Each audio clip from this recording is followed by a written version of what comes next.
What's going on, guys? People are requesting a top 5 favorite EDC knife video for a long time, and to be honest, I've been putting it off because I can't do it. I can't definitively tell you the best 5 knives I've ever had. It's just too difficult because I've had so many knives, but more so, I don't currently have some of my favorite knives that are out there. You know, I get knives, I use them, I have to trade them off to get new knives. I can't afford to just go out and buy hundreds and hundreds of things all the time. It's constant trading and bartering. But what I will do is give you a top 5 favorite knives that I currently own. That's it. So I'll call top favorite EDC knives of 2015, because these are the ones that I love the most out of all the knives I currently possess. Whether it's one of my knives, whether it's on loan, whether it's a knife that's going to be traded soon or whatever, these are my favorite 5, okay? So, in no particular order, my top 5 favorite EDC knives, okay? From the right, we have the Star Benza. This is the Wilson Combat and Chris Reeve collaboration. This is Benza 21. Has my favorite steel. People always ask me that too. What's your favorite steel, Jeff? Well, here it is. CPM S35VN. It is just my favorite steel. I have the best experience with that steel. It just stays sharp forever. It's amazing stuff. Of course, you know, you can make any kind of argument you want for this steel or that steel. Some people have their favorites. This happens to be mine. S35VN is the shit, and you can't go wrong with it. It is awesome. And of course, sitting on a Benza frame, you know, it's hard to beat. All time, one of my favorite knives, hands down. Plus, this one has a lot of sentimental meaning. Came from my friend Will, and it was a birthday present, and it's got a very cool story attached to it, and it means a lot to me. It's something I'll always have. So, this again, sporting titanium. It's a titanium frame lock with an S35VN blade. Next here is the Benchmade 943. This is an S30V blade on an aluminum frame. Of course, has the axis lock, probably the smoothest of all the axis lock models I've ever had. This thing is like running on glass. It's absolutely ridiculous. Also very sentimental to me.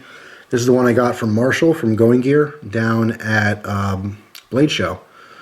Just really, really special. Have my name put on the blade. Means a lot to me, but even if it didn't have sentimental value, it is by far one of the best knives out there for folders. It's badass. Nice and slender, very acute point, very, very capable knife. So it has to be on my list for top favorites. I'll leave these open for you guys to see. So next is the Spyderco Sage. Did a review on this not too long ago. This is the titanium version. So again, titanium frame lock, S30V. It's a common combination of materials, and for good reason. Just extremely ergonomic, very, very strong, very capable knife. Definitely a little bit more lightweight compared to some other knives in its range. It's just beautiful. It's hard not to like that knife, or to give a good reason as to why you wouldn't want that knife. Next one is the Maxpedition X1 titanium frame lock. Again, like the Sage and like the Star Benza, only this one's rocking some D2. And you know, when this knife first came out, I absolutely loved it. I had a small version of this too that I do regret. I think I sold it or I traded it, I forget. But the smaller version I'd love to have back. It's just a badass knife. It's quite often overlooked. When people talk about their favorite knives, you hear, you know, Spyderco come up, Benchmade come up, Cold Steel, of course, and all these other companies. People forget about Maxpedition. They put out a badass knife when they made this. And I'm looking forward to some more knives in the future from them. This thing it kicks a lot of ass. It's awesome. So that is definitely on my top 5 favorite knife list. And the last one pictured here, obviously, is the Cold Steel Code 4. Also a very cool knife. A little bit of tradition in some modern materials. Blade on this is a AUS 8A, I believe. The tri-lock is second to none. It is just a beast. Anyone who has and uses these knives very, very hard, you will know exactly what I'm talking about.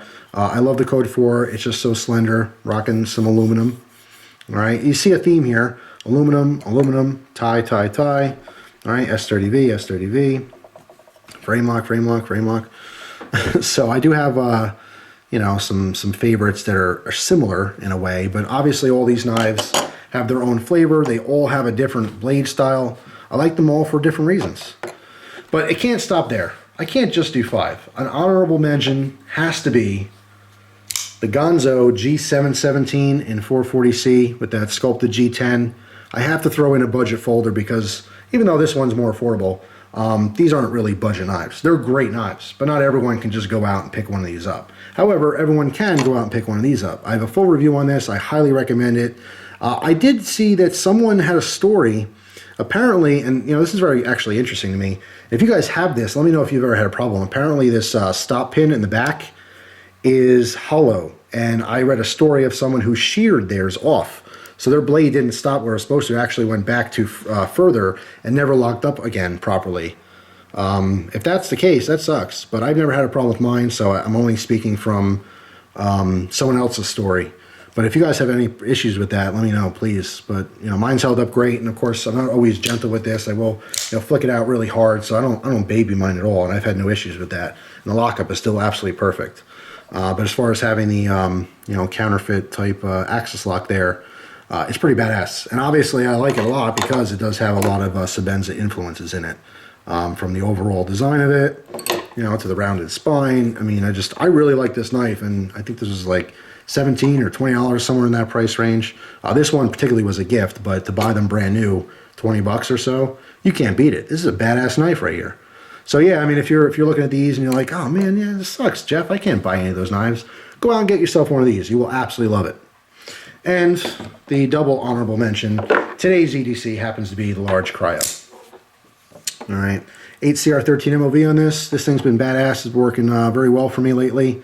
I might swap it out with something else in the near future because I have some other knives I want to review. But the large cryo has been awesome. You guys will see a review in the future, and I do have the lanyard on there. But yeah, just super cool. So there you go. It's hard to do a top 5 list. It's just, I like too many knives. You know what I mean? And I can easily throw in a traditional knife in this list too. It's just, these are the ones that honestly get the most use. So that's it, guys. If you own any of these knives that are here, please feel free to post your comments down below. Let people know what you liked about them, what you didn't like about them. If you're thinking about buying one of these knives, let everyone know your questions. If I don't answer them, someone else will. But I'd recommend anything you're looking at right now on the table. I think they're all top-notch knives in the price range that they're in. So that's all. Hope you guys have an awesome day, and I will see you soon. Take care.